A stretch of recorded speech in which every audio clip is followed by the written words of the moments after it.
Want to know what it's like to accidentally find a whole bunch of hidden CIA front companies? Actually uncovered a girl squad of all female CIA associates and operatives that are running a bunch of businesses in plain sight.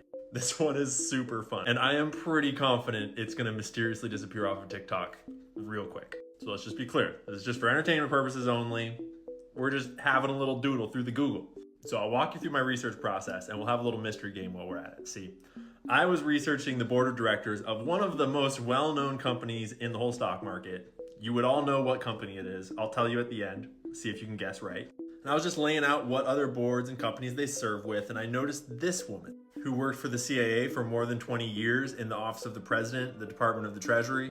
Her name is S. Leslie Ireland. This is her bio on this company's website. She worked for the CIA from 1985 until 2005, it looks like. But as I was snooping into her, I noticed that there are some things she's involved with that aren't mentioned on that other more prominent website talking about her board position. When I looked her up on Market Screener, it turns out that she's also a director and board member of Night Swan Acquisition Corporation, which strangely, when I went to their website, it was not secure and I couldn't get to it, which only got weirder when I found their IPO proposal on the SEC's website that describes what their business is and why they're going to go public. Sorry, these documents are really small text. I'll read it to you. So Night Swan is innovation in cyber, cloud, and mission intelligence, a field focused on the collection, analysis, and delivery of foreign intelligence and counterintelligence information for the purposes of improving decision making. So this is a cybersecurity and national intelligence company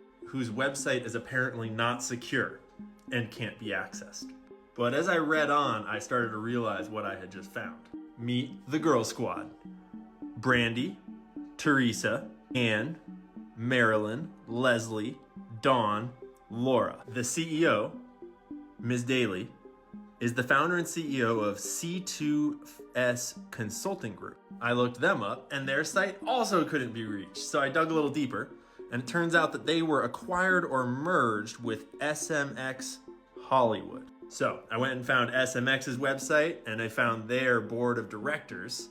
Figured I'd see who they are, clicked on the chair of their board, and it took me just to Joe's LinkedIn profile, which doesn't tell me anything, except that he went to the Wharton School, which if you know, you know, and something about Oceanside Partners. So, quick side quest into Oceanside Partners, who is led by Joe Benavides.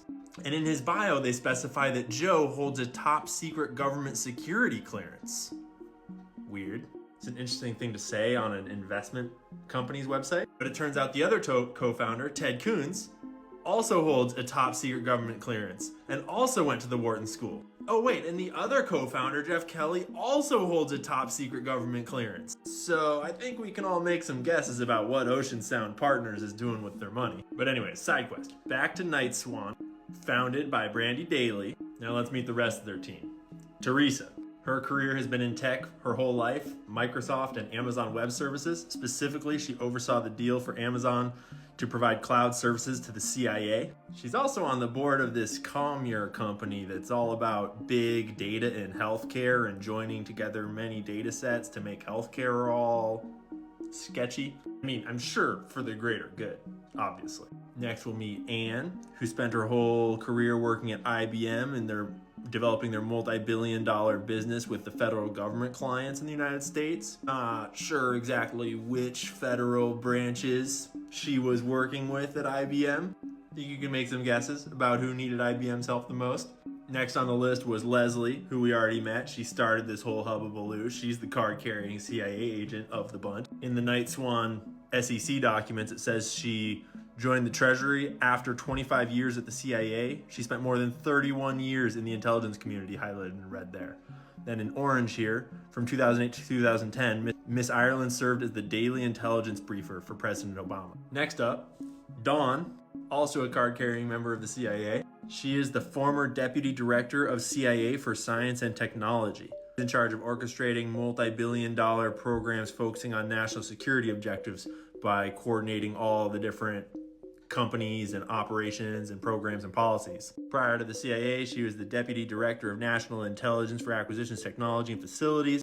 She worked for nearly 10 years at the Defense Information Systems Agency. But then I was snooping on this other important government commission about national security that she's on right here. That bio says that she's also a member of the corporate board of the NSA. Dawn has had a busy life. But in the end, what's really confusing here is that it seems like Night Swan, which was meant to be like an acquisitions private equity company that would like acquire tech companies and intelligence companies and like basically bring them into the fold of the intelligence community and then make a bunch of money with it. It seems like they wanted to make their company public in like the year 2020-ish. And then they did, and that's where we got that SEC document. And then they never acquired anyone as far as I can tell. And then they're spinning their company down is what it looks like in 2023. Like, did they fail? Is the girl squad breaking up? Or are they just evolving? That's all on the next episode of Lady Spies. I'm just playing. This is just a fun rabbit hole, and I hope it illustrates how the intelligence community works. I mean, if you think about it, the mandate of the CIA from its founding at the end of World War II is to control the world. Their mandate is to get ahead of threats around the globe and to create a global environment that is secure for American interests. They do this through finance, they do this through information, they do this through subterfuge and sabotage and surveillance. But you don't stop global threats by responding once the threats happen. They learned early on that that's not how you do it. You get ahead of threats by controlling the marketplaces, by controlling the information spaces, by controlling things. And you do that mostly through companies and partnerships and operatives, and a lot of it is through people that aren't actually CIA operatives. Because from the very beginning, the whole point of the CIA has been plausible deniability. A lot of their operations need to not trace back to the government if they are found out. That is the oldest trick in the books, like all the way back to Vietnam and even Korea. But every now and then, you find someone who actually was an operative of the CIA, and you can follow the trail and find other businesses that look like they're involved in the intelligence community in other ways. And if you find the people that certain people in the intelligence community are partnering with, you'll find other people that are in the intelligence community that are other partnerships.